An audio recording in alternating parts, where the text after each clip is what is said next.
Hi, welcome to Ammu's Emmy kitchen. അപ്പോൾ ഇന്ന് ഞാൻ റെഡിയാക്കാനായിട്ട് പോകുന്നത് ചിക്കൻ കട്ട്ലേറ്റിൻ്റെ റെസിപ്പിയാണ്.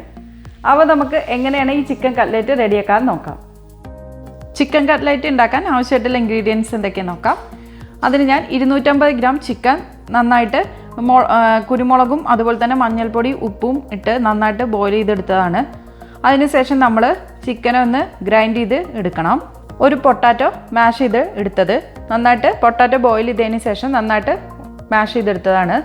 ഒരു സവാള കുഞ്ഞിതായിട്ട് അരിഞ്ഞെടുത്തത്, ഇഞ്ചി വെളുത്തുള്ളിയും പേസ്റ്റ്, ഒരു പച്ചമുളക് കുഞ്ഞ് പീസായിട്ട് അരിഞ്ഞെടുത്തത്, പിന്നെ കുറച്ച് കരിവേപ്പിലയും കുഞ്ഞിതായിട്ട് അരിഞ്ഞെടുത്തത്.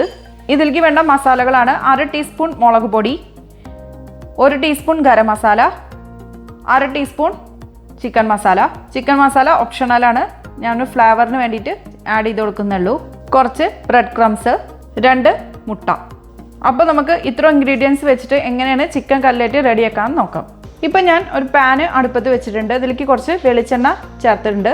ഇനി നമുക്ക് എണ്ണ ചൂടായിട്ട് വരുമ്പോൾ ഉള്ളി ചേർത്ത് കൊടുക്കാം. ഇപ്പം എണ്ണ ഒന്ന് ചൂടായി വന്നിട്ട് ഞാൻ ഇതിലേക്ക് ഉള്ളി ചേർക്കുകയാണ്. എന്നിട്ട് നമുക്ക് നന്നായിട്ടൊന്ന് വഴറ്റി കൊടുക്കാം. ഇതിലേക്ക് നമുക്ക് കുറച്ച് ഉപ്പ് ആഡ് ചെയ്ത് കൊടുക്കാം. ഇനി നമുക്കത് നന്നായിട്ടൊന്ന് വഴറ്റി കൊടുക്കാം. ബ്രൗൺ കളർ ആവണമെന്നില്ല, നന്നായിട്ടൊന്ന് വഴണ്ടിട്ടിയാൽ മതി.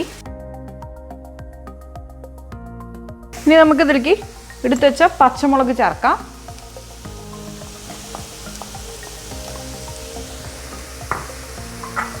അതുപോലെ തന്നെ കരിവേപ്പില ചേർക്കാം. ഇപ്പോൾ ഈ ഉള്ളിൽ നിന്ന് ചെറുതായിട്ട് വാടി വന്നിട്ടുണ്ട്. ഇനി നമുക്കിതിലേക്ക് ഇഞ്ചി വെളുത്തുള്ളി പേസ്റ്റ് ചേർക്കാം. ഇനി നമുക്കിതിലേക്ക് പൊടികൾ ചേർത്ത് കൊടുക്കാം. മുളക് പൊടി, ഗരം മസാല, ചിക്കൻ മസാല. ഈ പൊടികളുടെ റോസ് സ്മെല്ലൊന്ന് മാറി വരുന്ന വരെ ഒന്ന് വഴറ്റി കൊടുക്കുക. ഇനി നമുക്കിതിലേക്ക് മാഷ് ചെയ്ത പൊട്ടാറ്റോ ചേർക്കാം.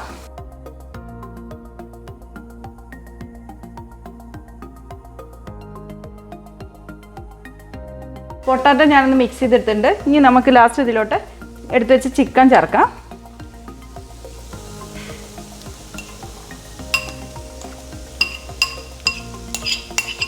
ചിക്കനും ചേർത്തിട്ട് ഒന്ന് നന്നായിട്ട് മിക്സ് ചെയ്തിട്ട് എടുക്കുക.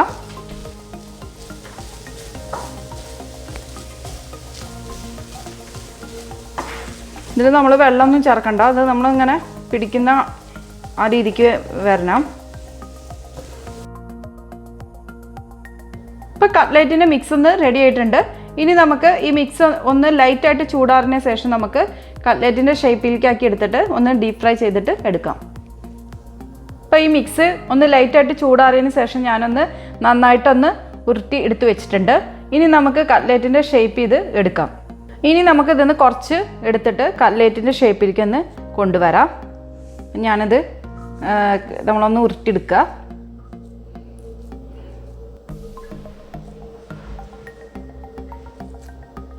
കയ്യിൽ വെച്ചിട്ട് ഇങ്ങനെ പ്രസ് ചെയ്തിട്ട് കൊടുക്കുക. എന്നിട്ട് നമ്മളൊന്ന് കട്ട്ലേറ്റിൻ്റെ ഷേപ്പിലേക്ക് ഒന്ന് എടുക്കുക.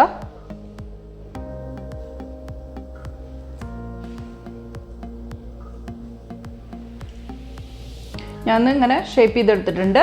ഇനി നമ്മൾ ഈ ഷേപ്പ് ചെയ്ത് വെച്ചത് നമ്മളത് മുട്ടയിലൊന്ന് മുക്കുക. എന്നിട്ട് ഇത് ബ്രെഡ് ക്രംസിലൊന്ന് കോട്ട് ചെയ്തിട്ട് എടുക്കാം.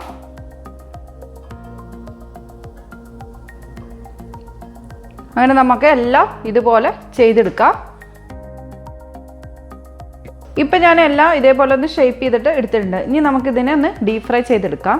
ഇപ്പം ഞാനൊരു പാൻ അടുപ്പത്ത് വെച്ചിട്ടുണ്ട്. അതിലേക്ക് കുറച്ചധികം എണ്ണ ഒഴിച്ചു കൊടുത്തിട്ടുണ്ട്. ഇനി നമുക്ക് എണ്ണ ചൂടായിട്ട് വരുമ്പോൾ നമുക്ക് ഈ കട്ട്ലേറ്റ് ഒന്ന് ഡീപ് ഫ്രൈ ചെയ്തെടുക്കാം. ഇപ്പോൾ ഈ എണ്ണ നന്നായിട്ട് ചൂടായിട്ടുണ്ട്. ഇനി നമുക്കിതിലേക്ക് ഓരോരോ കട്ട്ലേറ്റിൻ്റെ പീസ് വെച്ചിട്ട് നമുക്കൊന്ന് ഫ്രൈ ചെയ്തെടുക്കാം.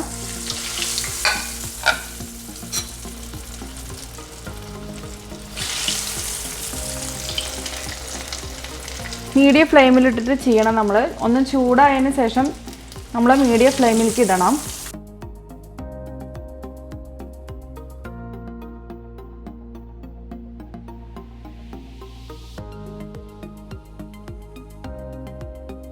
ഇപ്പോൾ നമ്മളെ കട്ട്ലേറ്റ് ഒന്ന് റെഡി ആയിട്ടുണ്ട്. ഇനി നമുക്ക് ഇതൊന്ന് കോരി മാറ്റാം.